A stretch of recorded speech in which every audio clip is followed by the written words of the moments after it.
What is going on, ladies and gentlemen? Welcome back to another episode of the Fantasy Birds.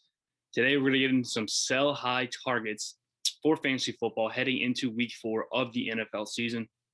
Let's take a look at what we did last week in our buy low episode. We're talking about getting guys on our team like DK Metcalf, selling, fading the Tyler Lockett production from week 1 and week 2. We knew that was going to regress like it did a year ago, and right on the money it did. DK Metcalf getting a huge workload, getting into the end zone, and Tyler Lockett missing out on that production that we saw in week 1 and 2. So hit on that big. Second guy we were looking to grab was George Kittle for the San Francisco 49ers. Just under 100 receiving yards for George Kittle. Huge game on Sunday Night Football, getting back to that elite tight end status that we drafted him for. Third guy we talked about buying heading into week 3 was Robert Woods for the Los Angeles Rams. Didn't exactly work out. Cooper Kupp still dominant. We expected that to happen, but Robert Woods still lagging behind. We did not expect to see this level of play from Robert Woods through 3 weeks of the season, but there's still time for him to get it right. So we're not totally freaking out on Robert Woods. Today, we're going to look at some guys on the other end of the spectrum, guys that we are trying to get off our teams heading into week 4. We're selling what has happened so far in this season and trying to recoup some value for them heading into the rest of the year. First guy we want to talk about is Brandin Cooks for these Houston Texans. Coming into the year, we loved Brandin Cooks in the 8th to 9th round, getting that extreme upside that late in the draft for a guy that's been over 1,000 yards in almost every single year of his career. And he's done it with the likes of Jared Goff and a very packed wide receiver crew over there in Los Angeles. So we were not worried about Brandin Cooks coming into the year. We were pegging him as a low sleeper heading into the year. But the production has been off the charts, more than anyone could have imagined for this guy. I mean, we're talking the top 5 wide receiver so far this year. Love the production from him, but it's been with the quarterback Davis Mills that we saw on Thursday night. The efficiency we saw from Brandin Cooks on Thursday night was absolutely ridiculous, and he cannot repeat it. On Thursday night, Brandin Cooks totaled 112 yards, which was 66% of the Texans' passing yardage. Absolutely unreal. That will not continue. Literally impossible to hit this number on a consistent basis. Brandin Cooks' numbers are going to regress with Davis Mills at quarterback. Until Tyrod Taylor is able to get back in the starting lineup, Brandin Cooks is going to suffer from that play. It was only one game with Davis Mills, but still just enough of the poor offense, not moving the ball, relying on that running game, and no help in the receiving game outside of Brandin Cooks.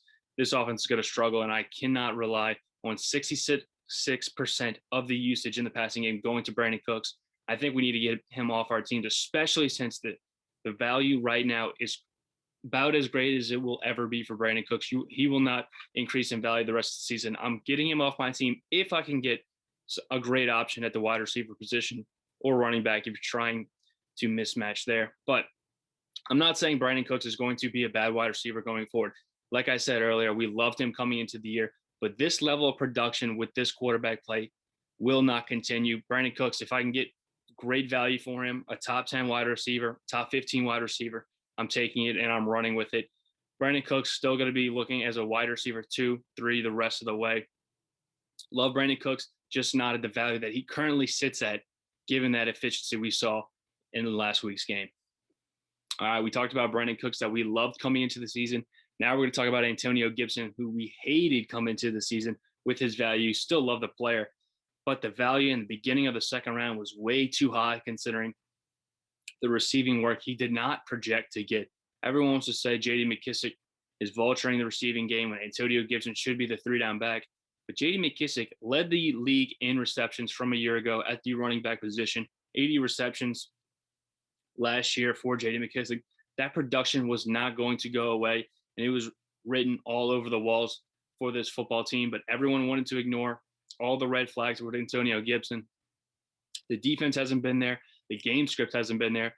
Antonio Gibson's numbers have suffered due to this. Only 6 receptions through 3 games. That is terrible production for a top 10 running back drafted this year, right outside the top 10 in some leagues, but only 11.8 fantasy points per game. Last week saved his week with a huge reception going the distance for a touchdown, saving what would have been a terrible performance yet again from a number one running back drafted this year. So if I can get a great wide receiver for Antonio Gibson, the likes of DeAndre Hopkins, and Calvin Ridley, somewhere in those range of guys that are underperforming at this very moment, I'm getting Antonio Gibson, and I'm taking that elite guy at the wide receiver position because Antonio Gibson will not see his ceiling as long as J.D. McKissic is in that backfield, guaranteed. All right, last guy we're looking at sell on our team heading into week 4 is going to be James Conner. We love James Conner coming into the season based off his goal line productivity, which we foresaw coming, as a lot of people did, since Chase Edmonds did not get any of the goal line work from a year ago. Kenyon Drake dominating that, and James Conner looks like he's stepping right into that role as we predicted coming to the year. But 2 bad games the first 2 weeks, and then a 2-touchdown performance against a terrible Jacksonville defense. This is not going to continue. We do like James Conner's ability on a weekly basis to have flex appeal if the Cardinals are heavy favorites in the game, ground and pound the game away, and get those goal line carries. But if we can't predict the goal line carries, then we can't predict James Conner in our starting lineups on a weekly basis. If I can get any sort of flex appeal for James Conner, I'm taking it this week after he bounced in 2 touchdowns for these Cardinals at the goal line.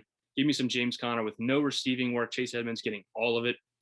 James Conner off my team if I can grab any sort of flex appeal for this player. Another guy I want to talk about is Jonathan Taylor for the Indianapolis Colts. Guy we were screaming to avoid coming into the year.